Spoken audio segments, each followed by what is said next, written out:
Wanda Sykes for emceeing tonight. I'd like to thank all the incredible talent that came up here and performed for you tonight and for me tonight. I certainly want to thank my friend and senator from the great state of New Jersey, Cory Booker, for his incredible entrance. I don't know how I'm supposed to follow that. I wouldn't be standing here if it wasn't for my dear friend, Sister Mary Scullion, so I need to thank her again and again. My dear friend and accomplice in all of this, Mayor Nutter, who one day at a Covenant House opening said, "I'm going to eradicate the homeless issue here in Philadelphia." And Sister Mary went, "You hear that? We're getting this done." And Mayor Nutter has been right next to us, getting the job done to eradicate homelessness here in Philadelphia.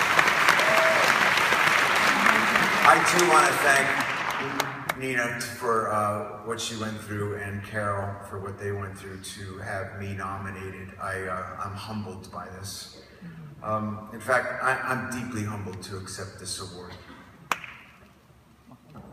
And I do so fully aware of the rich and the powerful legacy of this honor and the many iconic figures who stood up here before me to receive it.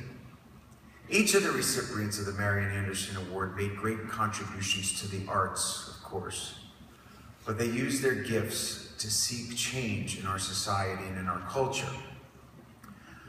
Marian Anderson, Dr. Maya Angelou, Harry Belafonte, Sidney Poitier. These great men and women were all blessed with tremendous artistic gifts, but they were truly role models in the true sense of the word. Although they were recognized for their gifts, we celebrate them for their actions. Each could have chosen the safe path, but they did not. These are men and women who looked at a problem and didn't turn away, but rather looked at a problem to find a solution. Now, I don't know for certain what motivated these great role models to make the choices that they did. Nothing in my own personal experience can compare to what they went through. I was in fact born in suburban New Jersey in 1962, and I never had to overcome or even witness the type of adversity that Marian Anderson endured. I wasn't refused service in a restaurant or a place to sleep because of the color of my skin. I never had to hide my religious beliefs. I never had to fear government reprisal, and I was never refused a place to perform. The music I sang early in my career may not have had the same social impact as Harry Belafonte's did. And I know that you might find this hard to believe, but You Give Love a Bad Name was not a call for socioeconomic justice. Even though my journey has been vastly different than those traveled by Marian Anderson and the others who have received this honor, perhaps it is in fact our shared human experience that has led us to the common conclusion. That conclusion is simply this: we are inextricably bound together. We are interdependent. None of us achieve in life solely due to our own efforts, and the arts are the very definition of that interdependence. Musicians, filmmakers, authors, painters, all are nourished by each other's works. A moving song can be the spark that leads to a great movie. A painting can inspire the great next American novel. We draw our influences and our inspirations from the world around us. When we open our minds to accept what is different about each of us, we discover what is similar in all of us. That recognition of our interdependence was imparted to me by my parents and an early role model in my life, a neighbor that I had growing up. His name was Al Parinello. He was a husband, he was a father, and fortunately for me, he was a guitar player. Thanks to his kindness and his interest in me, I was able to take a broken acoustic guitar to his basement and learn how to play a song. It was his faith in me, along with the occasional kick in the butt when I wouldn't practice. It was that first spark that a man has in a young man. It's what led me to what now I can call a career. Now, Al didn't have to do what he did. He wasn't in it for the glory or the riches or the fame. He simply loved music, and his generous heart told him to share that passion with others. He passed in 1995, and to this day, I have Al's initials carved into my guitar as a reminder of the gift that was meant to be shared.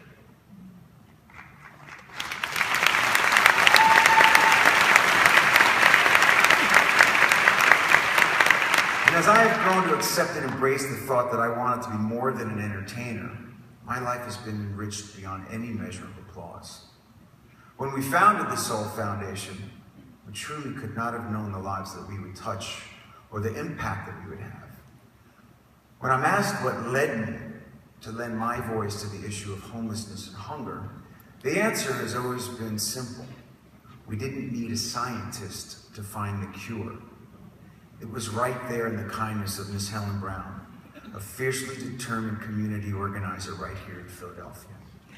It resides in the toothless smile of a Ms. Ward, who was refusing to give up on her neighborhood in Detroit.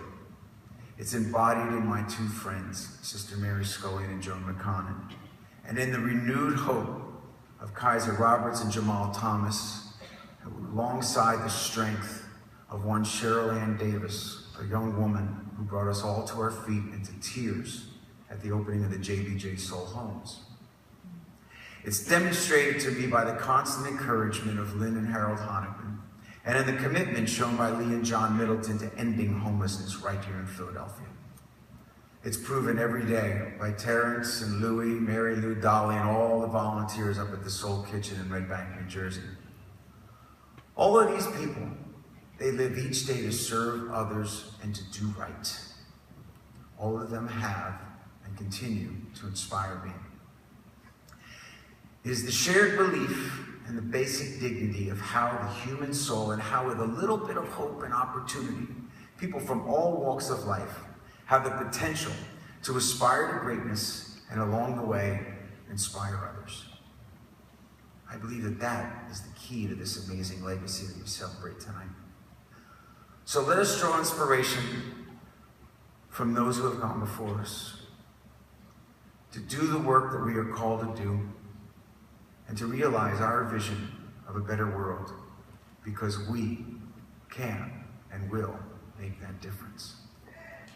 So to those who came before me, as well as those of you here tonight who have inspired, encouraged, and challenged me, I just say thank you. Good night.